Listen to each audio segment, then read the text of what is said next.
सत्य के आने पर व्यवहार सत्य का होना चाहिए था, लेकिन जैसे ही सत्य प्रकट हुआ सबसे पहले वसुदेव जी ने असत्य का व्यवहार किया। वचन दिया था कंस को कि मैं आठवां पुत्र, आठवां नहीं आठों पुत्र मैं तुमको दूंगा, और कर क्या रहे हैं?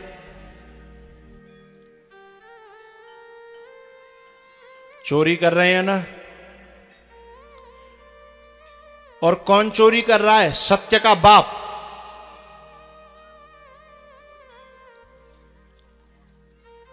और कंस से झूठ बोल रहा है।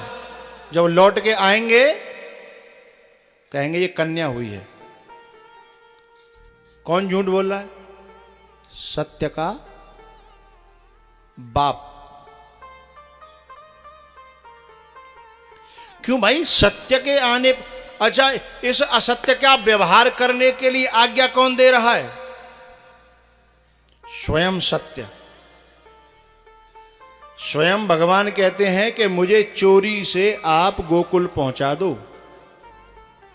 वसुदेव जी ने कहा मैं कंस को क्या जवाब दूंगा? तो सत्य कह रहा है कि तुम झूठ बोल देना। सत्य कह रहा है कि तुम झूठ बोल देना। वसुदेव जी ने आंख फाड़ के देखा कि तुम, अभी देवता तुम्हारी स्तुति करके गए हैं, सत्यव्रतम सत्य परम त्रिसत्यम सत्यस्य योनिम निहितम च सत्ये। तुम कह रहे हो उस बात को कि झूठ बोल देना। तब सत्य ने कहा हां मैं कह रहा हूं, तुम झूठ बोलना। और वसुदेव ने झूठ बोला। ये कैसा सत्य था? असत्य का आदेश दे रहा है। ये कैसा सत्य था जो झूठ का आदेश दे रहा है?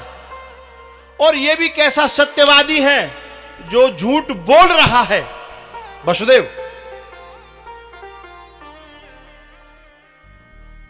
ये कैसा सत्य का बाप है जो झूठ बोल रहा है?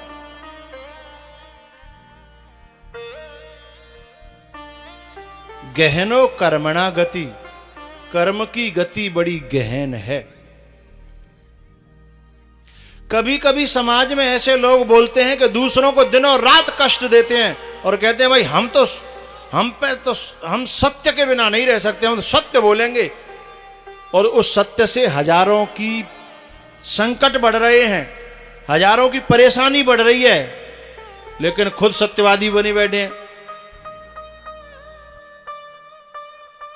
सत्य की परिभाषा बड़ी गहरी है।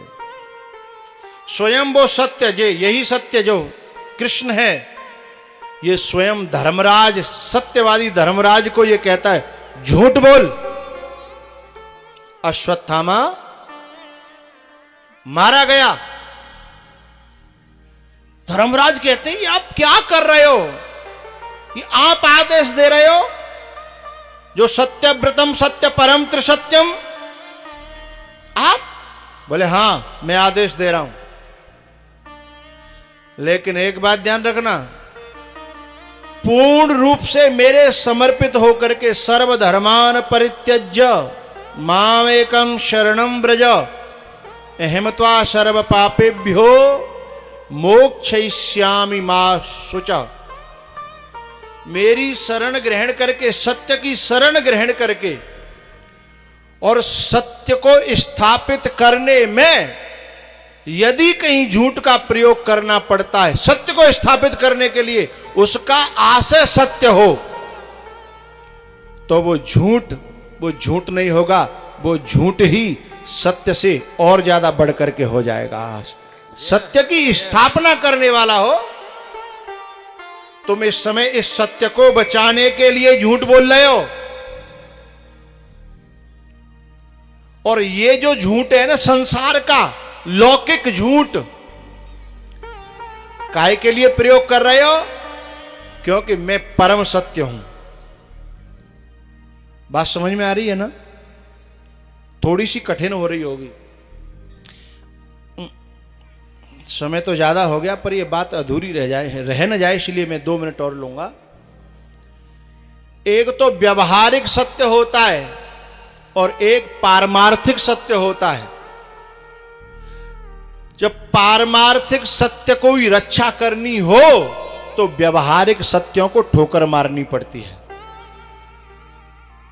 पारमार्थिक सत्य को जब साधना हो, स्थापना करनी हो, तो ये व्यवहार के जो सत्य है ना, इनको ठोकर मारनी पड़ेगी। और यदि व्यवहारिक सत्यों को ही साधते रहे, ये गलती दशरथ जी ने की थी। दशरथ जी ने एक व्यवहार में एक वचन दे दिया था कैकेयी को, और वह व्यवहारिक सत्य को पूरा करने के लिए परम सत्य को वनवास दे दिया। दशरथ जी ने यह गलती की थी, इसलिए दशरथ जी को प्राणों से हाथ धोने पड़े, अपनी जान से जाना पड़ा, और अयोध्या वासियों को इतना दुख झेलना पड़ा। क्योंकि अपने जो संसार के एक व्यवहारिक जो वचन थे, ये गलती पितामह भीष्म ने करी। एक वचन दे दिया, क्या कि मैं इस गद्दी की रक्षा करूंगा। बेवकूफ कहीं के, जा गद्दी पे आंधरो बैठ जाए तो तू जा वचन करता रहेगा। इसलिए पूरा महाभारत पितामह भीष्म ने करा दिया।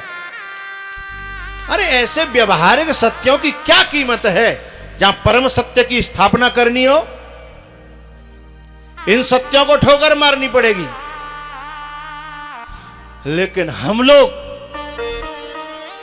पितामह भीष्म को क्या डर था कि लोग कहेंगे भीष्म ने व्रत तोड़ दिया। लेकिन एक व्रत की रक्षा के लिए तेरे कितने व्रत टूट रहे हैं, तेरी बहू की इज्जत लुट रही है, तेरे खानदान में कितना विघ्न मच रहा है। केवल बाप बचने रक्षा करके धरे हो रहे, बैठे हो रहे हैं। परम सत्य की जब बात आए तो इन अपने छोटे छोटे ओछे ओछे छोटे छोटे सत्यों के पीछे मत पड़े रह जाना। सत्य स्वयं आज्ञा दे रहा है। जब कोई सदगुरु, कोई बुद्ध पुरुष, कोई महापुरुष, कोई महात्मा तुम्हें आज्ञा दे और तुम्हें यह लगता हो कि यह गलत है, तो तुम अपनी बुद्धि मत चलाना, क्योंकि वो परम सत्य आदेश दे रहा है, उसे तुम कर जाना। तुम्हें कोई भी पाप लगने वाला नहीं है। कोई बुद्ध पुरुष धर्म की स्थापना के लिए, सत्य की स्थापना के लिए, परम सत्य की स्थापना के लिए, यदि जो वसुदेव जी ने किया, यदि वो झूठ होता, गलत होता, तो वसुदेव जी तो नरक में चले गए होते हैं। इसलिए कहा गहनो कर्मणा गति, कर्म की गति, धर्म की गति बड़ी गहन है। इसलिए हम लोगों को सच्चे महापुरुषों की, जो इस गुत्थी को सुलझाना जानते हैं, उन महापुरुषों की शरण बहुत जरूरी है।